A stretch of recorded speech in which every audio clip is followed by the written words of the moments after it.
One of the mistakes that human beings make is believing that there is only one way to live, and that we don't accept that there are diverse ways of being in the world, that there are millions of ways to be a human being, and many ways, but many paths to what you call God. And her path might be something else, and when she gets there, she might call it the light. But her loving and her kindness and her generosity brings her, if it brings her to the same point that it brings you, it doesn't matter whether she called it God along the way or not. And I guess the danger that could be in that, I mean, it sounds great on the onset, but if you really look at both sides, there couldn't possibly be just one way. What about Jesus? What about Jesus? You say there isn't only one way.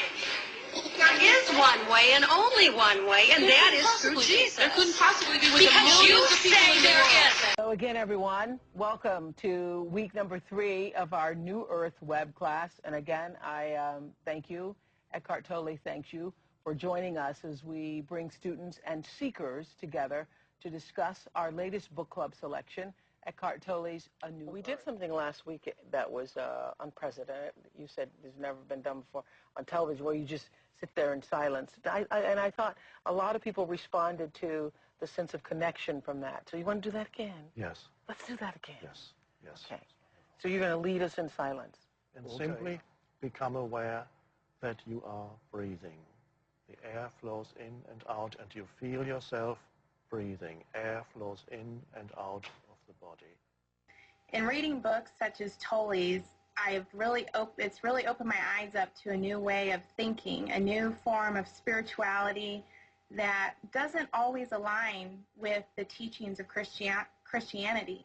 So my question is to you, Oprah, how have you reconciled these spiritual teachings with your Christian beliefs? I've reconciled it because I was able to open my mind about the absolute indescribable hugeness of that which we call God. I took God out of the box because I grew up in the Baptist church, and there were, rules and, belief systems and doctrine. And I happened to be sitting in church in my late 20s, and I was going to this church where you had to get there at 8 o'clock in the morning, or you couldn't get a seat, and a very charismatic minister, and everybody was just, into the sermon.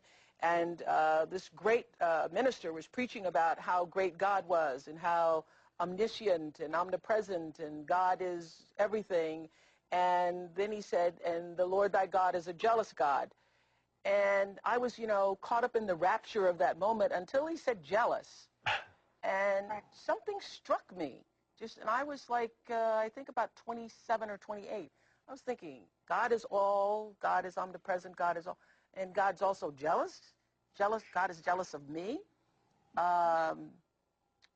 And something about that didn't feel right in my spirit, because I believe that God is love and that God is in all things. And so that's when the search for something more than doctrine started to stir within me. And I love this quote that Eckhart has. This is one of my favorite quotes in chapter 1, where he says, "Man made God in his own image. The eternal, the infinite, and unnameable was reduced to a mental idol that you had to believe in and worship as my God or our God." Jesus says, you are the light of the world. It means you are the consciousness in which the world appears, is seen. So you believe what happens to us at death when the body dies? You don't have a belief. I don't give it any thought. You don't. God, in the essence of all consciousness, isn't something to believe. God is. Yes. God is. And God is a feeling experience, not a believing experience. That's right. And if your religion is a believing experience, if God for you is still about a belief, then it's not truly God. No. That's what you're saying.